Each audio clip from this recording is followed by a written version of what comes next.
The meeting was on a Tuesday, a fact I only remember because Tuesday was garbage day, and the bins were still out when we pulled away from the house. It had rained that morning. The air was heavy with the smell of wet mulch and tired hope. We were sitting in the principal's office at North River Intermediate. Neutral walls, childlike posters, a fake plant in the corner. I had been there before, to sign forms, settle disputes, hear about Logan's slipping grades or Mia's missing assignments. Each time I came because Emily asked me to, because she worked late, because she hated confrontation, because I was dependable. That day I came because we were both summoned. Concerns, the email said. A pattern, the kind of coded language schools use when kids are slipping and someone has to be blamed. Emily sat next to me, legs crossed, her blouse crisp, her hair pulled back, calm, charming, rehearsed. She smiled at the principal like it was a dinner party. I should have seen it coming. The school counselor began with a summary. Mia was missing homework. Logan had skipped a quiz and told his math teacher it didn't matter anyway. A few behavioral notes, a mention of after-school programs being suspended if the pattern continued. Then a pause. Is there anything going on at home that could be affecting their performance? That's when she said it. Not angrily, not defensively, just plainly. He's not their real father. He's just here to support. A sentence. One breath. No warning. The principal nodded politely. The counselor scribbled something down. Logan and Mia stared at the floor, and I sat there, frozen in that chair, realizing the air in the room had changed. In that moment, I wasn't just unacknowledged, I was reclassified. Support. Like a subscription. Like a line item. I don't remember what was said next. The conversation moved on. But I didn't. I sat there in that chair, hearing the echoes of that sentence louder than anything else. My hands were clasped. My leg was shaking. I kept nodding so they wouldn't see what was happening. But inside, everything cracked. Because I remembered. I remembered Logan's broken laptop and how I stayed up all night fixing it because he had a project due. I remembered the orthodontist bills, the cleats Mia outgrew every 6 months, the college brochures I'd kept on my desk for Logan to leaf through. I remembered their birthdays, never forgotten, never phoned in. I remembered leaving work early to pick up Mia when her stomach hurt, only to find out later it was anxiety. I remembered buying noise-canceling headphones when Logan said he couldn't focus. I remembered taking out a second credit card. I remembered their father, Ryan, showing up once a year with front-row concert tickets and that stupid smile. Logan once called him legendary. He said it in the car while I was driving them to school. I didn't say anything. I just gripped the wheel tighter and smiled the way a man does when he doesn't want his voice to betray him. I remembered the silence afterward, the way Emily never corrected them, the way she let me keep paying in money, in time, in presence without asking where the line was.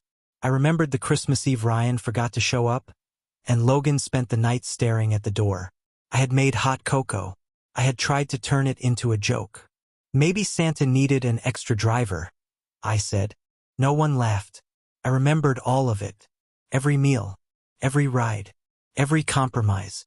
And now I was just support. Like a service dog, like a power strip in the corner of the room, always plugged in, always working, never noticed. That night, after the meeting, Emily wanted sushi. We went to a quiet place she liked. Low lights, delicate music. I sat across from her and watched her dip her rolls in soy sauce while she talked about Mia's grades. She didn't bring up what she said. She didn't apologize. She didn't even notice. She said, I think we're going to have to make Logan repeat algebra. I don't think he's going to catch up. She said, we. I didn't speak. I nodded. I drank my water. I paid the bill. In the car, I watched the way the lights from the dashboard reflected in the windshield. I wondered what it was like to be Ryan, to come and go, to give nothing but still be given the title. To be the ghost that haunted every room without having to live in any of them. I used to think being the steady one would eventually matter. That presence would earn me something permanence couldn't. I was wrong. I was the convenient adult. Always reachable. Always replaceable. I could still hear her voice from earlier, crystal clear. He's just here to support. Not stepfather. Not partner. Not even Michael. Just support. That's the role I had auditioned for, apparently. That's the job I'd accepted. Unknowingly, but completely. For years. And here's the part that still makes me feel sick. I accepted it. I was so desperate to be useful, I ignored the fact that usefulness is not the same as belonging. I let myself believe that proximity would become love. That silence could be loyalty. That sacrifice would be remembered. But I wasn't family. I was infrastructure. I didn't say anything that night. Not to Emily, not to the kids. The sushi sat heavy in my stomach like something I shouldn't have swallowed. When we got home, I hung my jacket, slipped off my shoes, and went straight to the office. The house creaked the way old houses do when they've stored too many unspoken things. I sat at the desk. I opened the laptop. The school district's portal came up before I even finished typing. Years of saved passwords. Autofill, autopay, autofatherhood. Every emergency contact form, every tuition schedule, every permission slip I'd quietly signed behind the scenes. All waiting in tidy rows. I hovered over my name. Then I clicked remove. First from Logan's records. Then from Mia's. I deleted my phone number from the emergency contact list. I withdrew my consent from the medical forms. I unchecked every box with my name next to it. No more lunch payments. No more field trip funds. No more default billing method. No more fallback man. Just like that, I vanished. It didn't feel dramatic. It didn't feel powerful. It felt clinical. Like washing your hands after touching something dead. I didn't leave a note. I didn't tell Emily. I didn't slam a door or raise my voice or demand recognition. I simply stopped existing where I had always been expected. Let them notice in their own time. The first ripple came 3 days later. Emily stood in the kitchen holding her phone with a confused look. Half annoyance, half curiosity. The school called me directly, she said, frowning. They couldn't reach you. Said they needed consent for Mia's dental screening. I didn't look up from my coffee. That's odd. She stared at the screen for a moment longer, then shrugged. Weird. They've always called you first. I sipped the coffee. Not anymore. She blinked, just once, then turned away. It didn't register yet. The silence hadn't bloomed fully, but it would. The second call came 2 days later. Logan had been caught skipping his elective class. Again. And the vice principal tried to contact me to discuss ongoing behavioral concerns. When Emily came home that evening, her expression was no longer confused. It was tight. They said the billing portal is locked. They couldn't charge your card for the overdue library fines. Not my card anymore, I said. She frowned. What do you mean? I looked her in the eyes. Calm. Measured.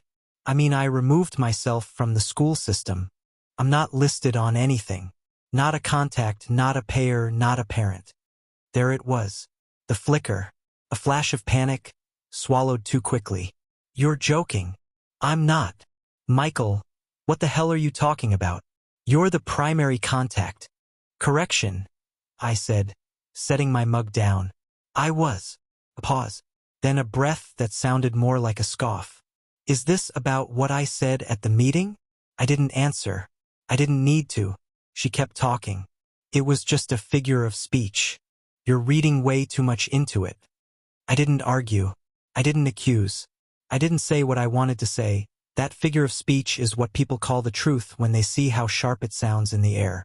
I just looked at her, and she understood. Because silence, when you've earned it, is louder than fury. The school called again, then emailed, then sent a letter addressed to the legal guardian of Mia and Logan Whitmore. Not me. Emily tried to keep up, but I saw it. The cracks forming behind her eyes. The kids had questions. Why can't I go to the museum trip? Why did coach say I'm not cleared for soccer? Why did they say we owe money? Emily had no answers. Because she had spent years relying on a man she refused to name as essential. Now she was meeting him in absence. A week passed, then another. The silence became routine. No more morning rush to sign checks. No more late-night emails from teachers. No more reminders on my phone to refill account balances or call the bus depot. Logan's after-school tutoring was paused. Mia's dance team couldn't register her for competition. No one could reach me because I had removed the lie that I was invisible and finally made it true. Emily confronted me one night after the kids went to bed. Her face was tired, not angry, afraid. "You're punishing them. I'm following your logic." She flinched. "Michael, you said I'm not their father, that I'm just here to support. So I stopped supporting. That's all. You know I didn't mean it like that. But you said it like that." A long silence stretched between us. The air felt thinner than usual, like we were standing at the edge of something deep. She whispered, "You've always been there for them." I was, but I was never seen, only used. "Michael." I turned away. "It's not my name they put on the drawings. It's not my hand they reach for at holidays. It's not my voice they ask for when they're scared. It's just my wallet, my schedule, my name on the forms they never look at." She didn't reply, because she knew it was true, and she had allowed it. That weekend, Mia had a meltdown in the kitchen, screaming about how she couldn't go to regionals, yelling at Emily for forgetting to send the payment. Emily, flustered, looked at me. Instinct, reflex, but I just stood there. I didn't speak. I didn't explain. She turned back to Mia and said, "We'll figure something out." But she wouldn't. Not now. Because the man who always figured it out had logged out. Later, when Logan asked why his locker code stopped working, I wanted to say, because it was my account that paid for the rental. When Mia cried about her best friend going to the overnight trip without her, I wanted to say, that permission form had my name on it, and now it doesn't. But I didn't say anything, because they had all spoken first, not in words but in disregard. Now I was letting silence do the talking, and silence doesn't explain itself. Each day that passed was a kind of relief. No calls, no tasks, no debt of duty. I watched as Emily scrambled to bridge the gap, calling Ryan, begging her mother, checking if the school offered payment plans. I watched as she realized, slowly, that I had not just been help. I had been holding the foundation. And once I removed my hands, the house began to lean. It didn't take long for the cracks to widen into collapses. Mia's field trip was canceled outright. The teacher's email was polite, apologetic, but firm. Due to unresolved payment, Mia's attendance is not permitted. She cried when she found out. Not quietly. Loud, chaotic sobs that bounced off the kitchen tile like dropped plates. Emily tried to calm her, promised she'd call the school, said it must have been a mistake. It wasn't. The mistake had been assuming I'd always be there. 2 days later, Logan stormed into the living room, backpack still on, fists clenched tight around a crumpled piece of paper. He threw it onto the coffee table. "Coach says I can't access my coursework. I'm locked out. All my assignments are digital now. I'm gonna fail if I don't turn it in tonight." I didn't move from my chair, just looked at the paper. "Why are you locked out?" He scoffed. "You know why. Your name's on the payment system. You paid for it last year." Emily hovered in the doorway, tense, arms crossed, but said nothing. I stared at the boy I had bought sneakers for, taken to physical therapy, driven to every game even when I had deadlines waiting. I said nothing. He glared. "Are you seriously gonna just sit there and let me fail?" My voice was calm. "I didn't let you fail. I stopped preventing it." His face twisted. "What's that supposed to mean?" Emily jumped in. "Michael." But I cut her off. "I'm not his father. Remember?" The room went still. Even Logan, mouth open, didn't have a comeback. He turned, slammed the door behind him so hard the windows shook. The next morning, I didn't make breakfast. I didn't pack Mia's lunch. I didn't check the weather to see if Logan needed his jacket. I got in my truck and drove. Past the school, past the office, past the life that used to feel like mine. I moved out the following weekend. Not far, 10 miles away, into a narrow townhouse tucked beside the river. 2 bedrooms. A small office. Quiet floors, quiet neighbors. No family photos on the walls. No forgotten dishes in the sink. Just space. Clean, silent space. Emily didn't fight it. She didn't cry. She watched me pack my things in silence. She watched me load the truck, close the tailgate. Her arms stayed crossed the whole time, but her eyes said everything. She didn't think I'd actually go. She didn't think the foundation would walk away. In the townhouse, I slept deeply for the first time in years. The kind of sleep that isn't waiting for someone to knock at 2 a.m. needing gas money or a printer fix. The kind of sleep where dreams don't feel like work. No sticky notes. No unpaid forms. No ungrateful silence. Just peace. My phone stayed quiet. No alerts from the school. No push notifications from the lunch app. No emails asking if I could pick up a forgotten assignment or cover an overdue balance. I didn't know what they told the school. I didn't care. All I knew was they'd finally learned what my absence looked like. And I was learning what my presence felt like without them. Emily sent a text a week later. The school keeps asking for you. The accounts are frozen. The nurse couldn't get permission to treat Mia today. I didn't reply. An hour later, Logan missed a deadline. His account is still locked. What do I tell them? Nothing from me. Then silence. Then 3 days later, the kids are confused. Can we talk? Still, I said nothing. Because it wasn't confusion. It was clarity. For the first time, they were seeing the system that had protected them. And they were seeing who had kept it running. I didn't ghost them. I didn't disappear. I just stopped apologizing for being necessary. I stopped pretending I didn't hear the disdain. Stopped pretending the things I gave were returned in kind.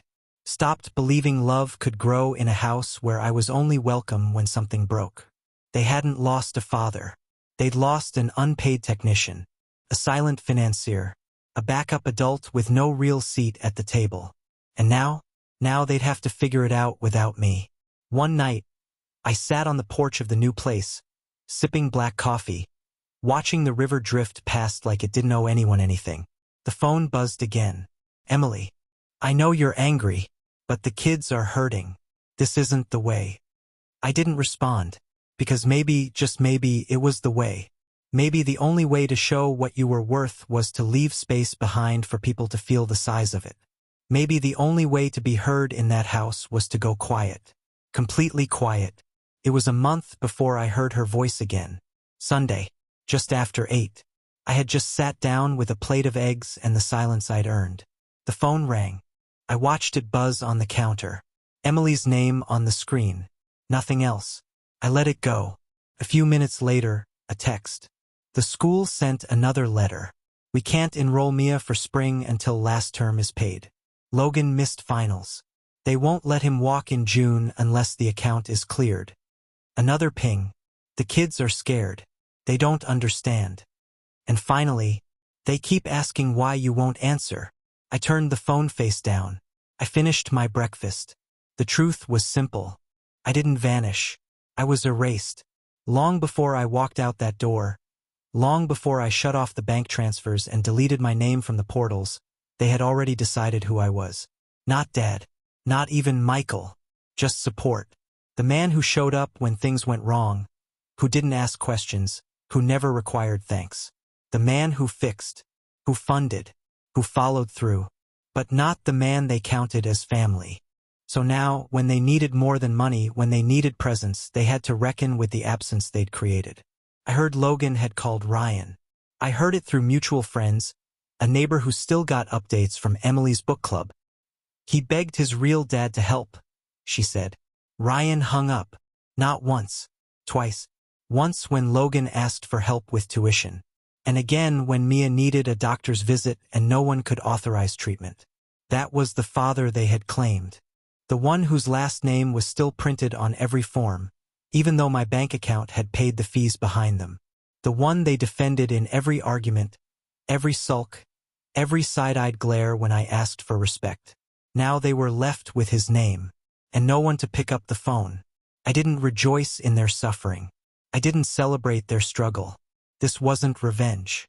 It was education.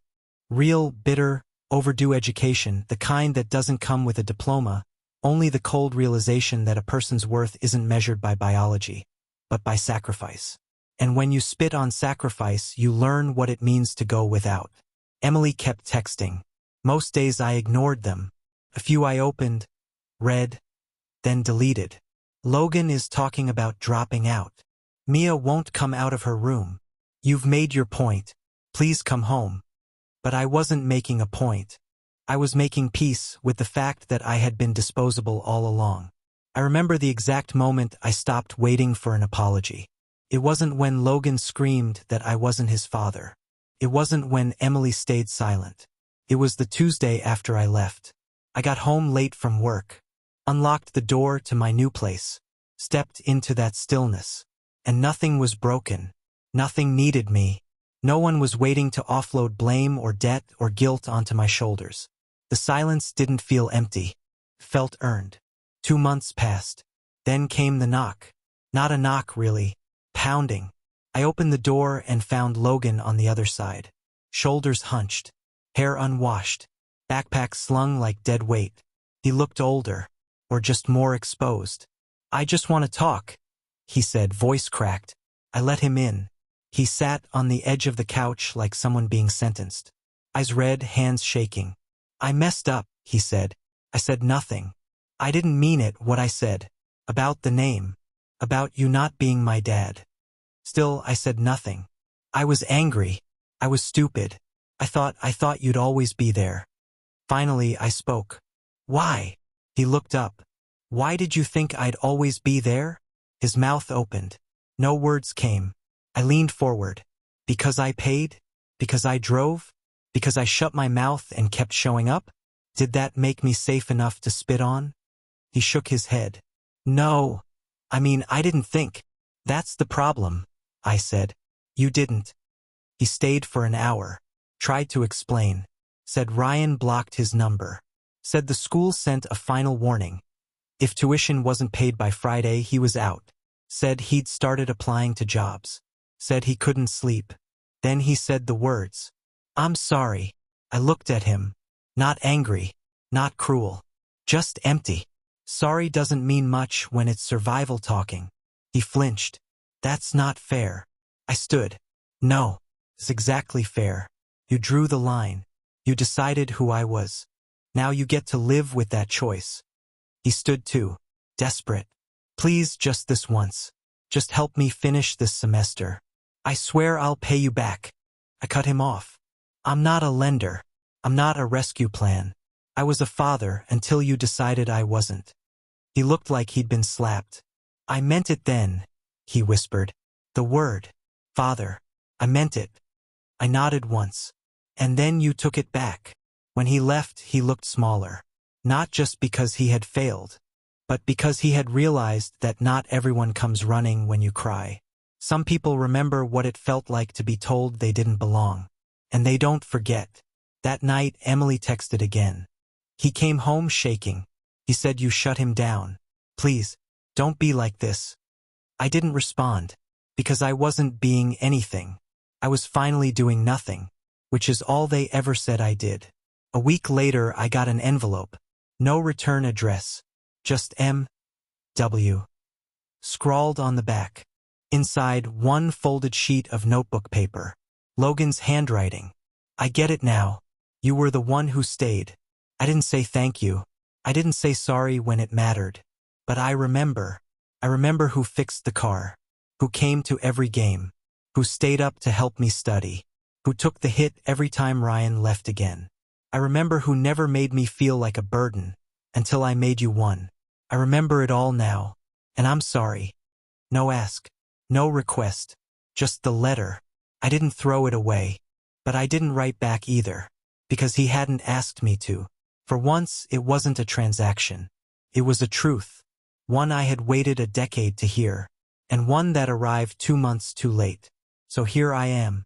Living in a quiet townhouse by the river. The kind of place where the world doesn't knock unless you ask it to. No emergencies. No ungrateful mouths. No debt of love unpaid. Just peace. Not because I won, but because I finally stopped losing. So I'll leave you with this. Was I wrong? To walk away. To go quiet? To let their world collapse under the weight of their own ingratitude? Or was it the only way to show them what a father really is, by showing them what happens when one leaves? Tell me, would you have endured more? Or would you have let silence speak?